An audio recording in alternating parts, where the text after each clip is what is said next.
After a long journey, Chon Se-song looked radiant with excitement. With sparkling eyes, she exclaimed, "Wow, we made it!" They were now standing in the Kagonus Mountains. Se-song turned to her friend, Han Se-ah, and said, "That warp was so fast!" Han Se-ah smiled brightly. Right? But soon, Han Se-ah's face filled with worry. Han Se-ah said, "Do you think your brother will be all right? He must have paid a huge fee at any warp point, especially with his full chaos status." Se-song sighed softly, answering calmly, "Don't worry about him. Anyone who dares mess with him will have their skull crushed the moment he retaliates." While holding the map, Se-song looked uncertain and muttered under her breath, "But did I upset him when I called him old man? He's not even that old. It just slipped out. I wonder if he got offended." The image of her brother, Han Hyeok, came to mind. She remembered his stern words from the past. "I'm only 7 years older than you, so don't call me sir, and don't call me master like the elders. Just use my name. I don't care." But another problem quickly arose. Chon Se-song, sorry, but I think we're in trouble." Han Se-ah, "Huh? Why?" Se-song panicked, flapping the map nervously. Chon Se-song, "Even with this map, I have no idea where we're going. Which way do we head?" Han Se-ah tried to calm her. "Relax, I know the way." Chon Se-song, "You do?" Meanwhile, elsewhere, eBay had already reached level 40, but for a team leader in the Island Guild, that level was still considered low. The only reason he had such a comfortable position as manager of the Warp Portal team was because his aunt was one of Island's directors. People greeted him respectfully. "Congratulations on your new job. We have high hopes for you." eBay replied with a satisfied grin. Since joining the guild, he kept being promoted without proving his abilities. Arrogantly, he descended the stairs. Behind him, a young man with blue hair, Rupendal, could only bow his head.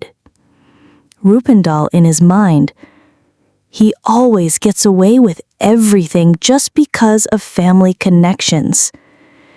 eBay sneered mockingly. What a pathetic loser. Sometime later, Rupendal spoke with a man in a black mask, Han Hyeok, pleading, "You'll really help me?" But Hyeok only laughed inwardly. He actually believes I'll help him? He doesn't realize he's just a tool for everyone. He looked at Rupendal and whispered, "Hey, Rupendal, that guy tried to make a deal with me to betray you." "What?" "Pretend you don't know. Tell him you'll use the warp and ask me to hand over your gold to him. Act natural. After the warp, we'll leave the neutral zone, and that's when I'll hit you." "What? You want to kill me? But I've changed." "Relax. I've got a skill I can use without causing any damage. Just follow along." "All right. What kind of trash skill is that if it causes no damage?" Soon, Ibe arrived. "Hand over the gold, slave." "Yes, just a moment." "Not later, now, or I'll kill you." "They're watching us closely." A message appeared. "Hurry, message from Ibe. Start attacking, but just enough to make him angry and distracted." Han Hyeok murmured quickly. "Pretend you're shocked and angry, got it?" Skill, Fist of Strange Power. Damage reduced by 100%. Han Hyeok yelled, "Hyeok!" Tink. Nothing happened. Rupendal said, "Are you insane?" "Oh, thank goodness, there's really no damage." But suddenly, enemies charged in. "I already used Dispel in case he tries to escape." Dispel magic. Rupendal's protective shield vanished. The enemies roared as they lunged. "We'll split your head open!" Rupendal only smirked. Battle erupted. In seconds, 5 men were down. Rupendal's blue aura exploded with force. Skill, hard strike. One by one, the enemies collapsed helplessly. Rupendal stood tall with newfound confidence. I'm the master of one-on-one duels, but I never thought I could wipe out 5 at once. Seeing this, eBay panicked. eBay in his mind, they're not enemies?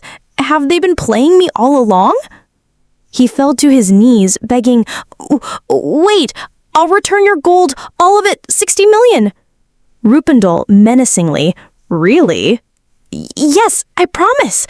Hyeok, squeeze more out of him. Think of it as your test. Rupendal, all right. Rupendal glared coldly at IB. Rupendal, is your life worth only 60 million gold? IB, 70 million, please. Rupendal, I want 130 million. A dark red aura engulfed Rupendal. A giant skull appeared behind him. You tried to use my slave to betray me? The moral damage must be paid. 130 million gold. I'll pay. Just don't kill me. At last, Rupendal handed the loot to Hyeok. Rupendal, this is for you. Hyeok, good. IB fled, pale with fear. People like him are the ones who corrupt society. How about we show him a bit of justice? Of course, leave it to me. He immediately chased after IB. I'll be the hero of justice. In his panic, IB dropped a sack from his hand. You dropped something. IB panicked. Don't take that. I'll give you 1 billion gold if you return it.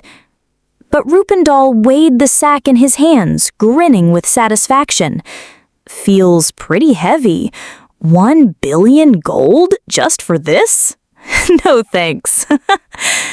Hyeok approached, eyeing the sack suspiciously. What could possibly be worth 1 billion gold? Slowly he opened the sack. Hyeok approached, eyeing the sack suspiciously. What could possibly be worth 1 billion gold? Slowly he opened the sack.